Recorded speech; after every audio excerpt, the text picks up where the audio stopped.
जब ईश्वर के न्याय का सटीक विश्लेषण सुनकर पुजारी नतमस्तक हो गया।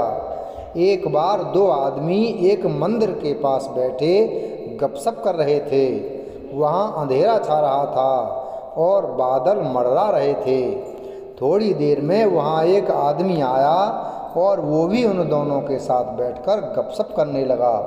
कुछ देर बाद वो आदमी बोला, उसे बहुत भूख लग रही है।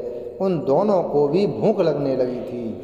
पहला आदमी बोला, मेरे पास 3 रोटी हैं। दूसरा बोला, मेरे पास 5 रोटी हैं, हम तीनों मिल बाँट कर खा लेते हैं। उसके बाद सवाल आया कि 8 रोटी 3 आदमियों में कैसे बाँट पाएंगे।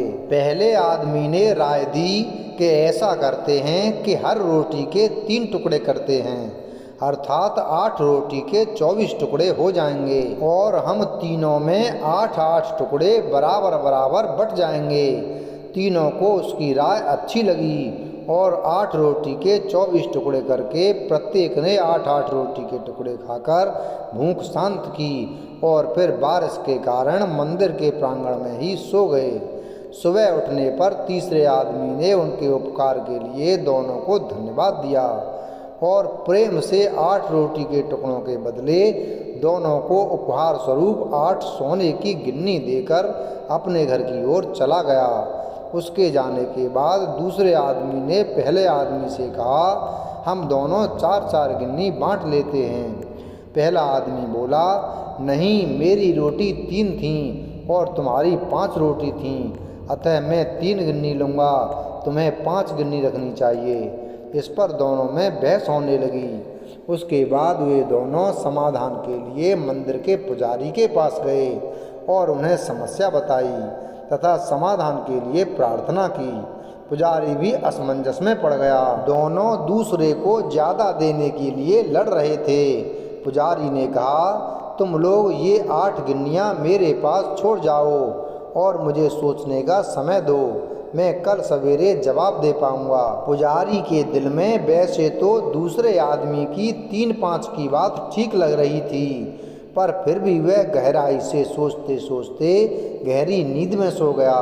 कुछ देर बाद उसके सपने में भगवान प्रकट हुए तो पुजारी ने सब बातें बताईं और न्यायिक मार्गदर्शन के लिए प्रार्थना की और बताया कि मेरे ख्याल से 3-5 बंटवारा ही उचित लगता है। भगवान मुस्कुराकर बोले, नहीं, पहले आदमी को 1 गिन्नी मिलनी चाहिए और दूसरे आदमी को 7 गिन्नी मिलनी चाहिए। भगवान की बात सुनकर पुजारी अचंभित हो गया और अचरज से पूछा, प्रभु ऐसा कैसे?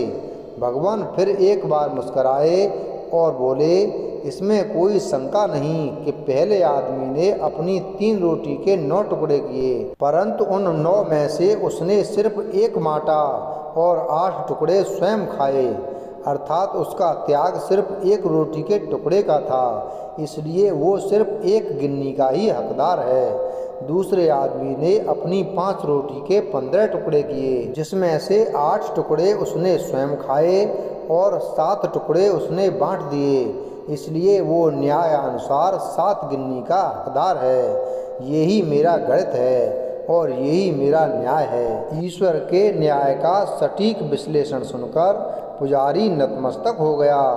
इस कहानी का सार ये ही है कि हमारी वस्तु स्थिति को देखने की, समझने की दृष्टि और ईश्वर का दृष्टिकोण एकदम भिन्न है। हम ईश्वरीय न्याय लीला को जानने समझने में सर्वथा अज्ञानी हैं। हम अपने त्याग का गुणगान करते हैं, परंतु ईश्वर हमारे त्याग की तुलना हमारे सामर्थ्य एवं भोग तौर पर यथोचित निर्णय करते हैं। वीडियो अगर पसंद आया हो तो वीडियो को लाइक करें, चैनल को सब्सक्राइब करें और बेल आइकन प्रेस करें। धन्यवाद।